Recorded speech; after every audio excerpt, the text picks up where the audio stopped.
You've got 10 different bank accounts at your bank, and you're wondering how that translates to YNAB. Well, you might be pulling double duty, and I have great news for you. YNAB's gonna help you simplify, baby. Let's learn. You're an organize my financial life with a bank account for everything kind of person. You have 3 checking accounts for living expenses and day-to-day spending and some other overly specific form of expense that only really you understand. You have 12 savings accounts, 1 for vacations, 1 for emergencies, 1 for a down payment, 1 just for hoarding. Whenever the time finally comes to spend out of that long saved up for auto savings account, you'll transfer that money from account 7 to account 3, rub your belly, clap 3 times. It's simple, really. You say as we all just slowly nod our heads. Well, I have a fun fact for you with all those bank accounts. You've been trying to YNAB without YNAB. And now that you have YNAB, you're trying to YNAB at your bank and in YNAB. Or maybe you're doing this and you don't have YNAB yet. Well, let me tell you, it is a lot easier to YNAB with YNAB than with your bank accounts, so you can snag your free, no strings attached 34-day trial at ynab.com/Hannah and get to simplifying today. Now, if this whole revelation just made you go, huh? Let me explain. At your bank, you were creating buckets with all those different bank accounts. You took all this money you had and were deciding what those dollars were gonna do for you and then putting them in those buckets. These dollars for day-to-day spending, these dollars for the emergency you hope you never actually have. Buckets. Flash forward to today, you have a YNAB plan all fleshed out, and you know what this YNAB plan is? Buckets. Galore, my dude. We call them categories, but just like all those fancy bank accounts, they're really just buckets. A bucket for the vet, a bucket for eating out, a bucket for the rent and the water bill, and doesn't it feel odd sometimes that we literally have to pay for our garbage? But whatever, you have a bucket for that. And by putting a little money in each bucket every month, or every paycheck, or every once in a while, you'll be locked and loaded when any of these expenses come your way. You know what each dollar is gonna do for you. The problem here is, and you might already be seeing it, you're doing double duty right now, my friend. You've divided all your dollars into different jobs at your bank with all your separate bank accounts, and you're dividing your dollars into different jobs in YNAB with all your categories. And one of these things doesn't need to be happening. Double duty equals double work, which just so happens to often equal double confusion. Continue watching to confirm. Think about it this way. Your bank is simply where your dollars are stored, literally where the physical dollars are kept for safekeeping. You can have your $10,000 split up into 1,000 different accounts at the bank or just one big mega account, and at the end of the day, you're still just gonna have $10,000 at the bank, right? YNAB, on the other hand, is where your dollars are given their jobs, where your dollars will be told what they're going to do for you. That's kind of like its whole thing. YNAB is where we want our buckets and where we can see exactly which of our dollars are for the mortgage and which dollars are going to fix the car. Well, Hannah, why can't I have my sacred trusty buckets in both places? That doesn't hurt anyone, right? Hurt anyone?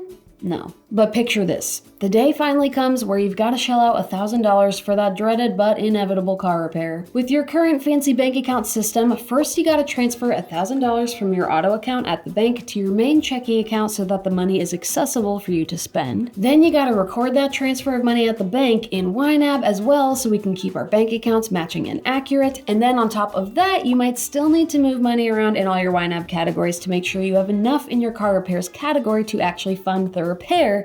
And then, after all that, you pay the bill. Imagine this instead. Jeff at OK Auto calls up and says, "Sorry, Pam, but it's going to cost $1,000. And you're ready to swipe your card right then and there. No bank account transfers needed. Because when you let YNAB be YNAB and your bank just be your bank, a place to store your dollars, this is the experience you get to have 9 out of 10 times. Easy, breezy, beautiful. So, you might already be seeing what I'm getting at, and you can hold my hand if you need while I say this. But over time, we found that people don't actually need all these different bank accounts at the bank. You really actually don't. They can go live a new, beautiful life on a farm somewhere. You just need 1 or 2 bank accounts for your dollars to literally just be stored in at the bank. Sure, put some in a savings account to accumulate a little bit of interest on the dollars you're not using right now. And all those buckets that tell your dollars exactly what they'll be doing for you will exist in YNAB. No need to maintain your double duty with those extra buckets at the bank. And here's where I'll say, if you're still not feeling settled about simplifying the amount of accounts you have at the bank, just know that we just want things to be simpler for you. This 10 bank account method might have worked for you for a long time, and it might feel kind of scary to think about closing up a system that served you pretty well over the years. If all this feels like too much for today and you just need more time to think about it, bookmark this video and come back on another day if you want to give it a try. We've just found fewer accounts equal a simpler life and a much easier YNABing experience. We discovered it all on our own. So let's hop over to YNAB now to see what this looks like in practice. You've created a beautiful spending plan with all these glorious buckets for your lawn care and your meal subscription service and your kids' soccer enrollment, and you really feel like you fleshed out a plan that covers your life pretty dang well. Way to go. You add all 10 of your bank accounts, and notice how YNAB isn't asking, all right, first order of business, where would you like to put all 1,000 of these travel account dollars? And next, where would you like to put your 1,000 emergency fund dollars? Nope, YNAB just says, I see you have $10,000 here among all these accounts. Assign them out to your plan however you want. Because again, YNAB isn't concerned with where the dollars live or which accounts they come from. It's purely concerned with what you're going to tell these dollars to do out in your categories. So you follow your gut and you assign all your dollars out to the plan however you best see fit. Maybe you only stow away $9,000 into this month's plan, dropping a little extra padding in some of your savings categories like car repair and home emergencies, and you tuck that last $1,000 into the next month to help start building that buffer between you and the future. All dollars assigned, plan funded. Now, back to these 10 accounts. Let me give you a small little analogy here to help you understand why they matter less than you think. Homes and jobs. Your bank accounts are your dollars' homes, where they live. Your categories are your dollars' jobs, what they plan to do for you. If a dollar gets a different job, it can still live in the same house. No need to move, just like you wouldn't move if you switched careers from baker to librarian. And if the dollars move to a different house, they don't have to change jobs. They'll keep on doing exactly what they were doing before, just with a new mailing address and a different view. So let's play around here. What do you think would happen if I merged two of these accounts together? Turned two $1,000 accounts into one $2,000 account? Well, nothing. My plan hasn't changed, all my dollars stay out in all the same categories I assigned them to originally. Okay then, well let's just lose our minds here. What do you think will happen if I just went ahead and condensed all these accounts into just one simple checking account right here? What's gonna happen now? Something's gotta combust, right? Again, nothing. The plan remains the same. I can shuffle my dollars around among all my different bank accounts all day long, and it won't have any effect on the dollar assignments in my categories. And same for the reverse. I can shuffle my dollars in and out of a bajillion different categories till I settle on a plan I like, and it won't have any effect on where my dollars sit in their accounts. So, to officially answer the question, do I need all these separate bank accounts at the bank now that I have YNAB?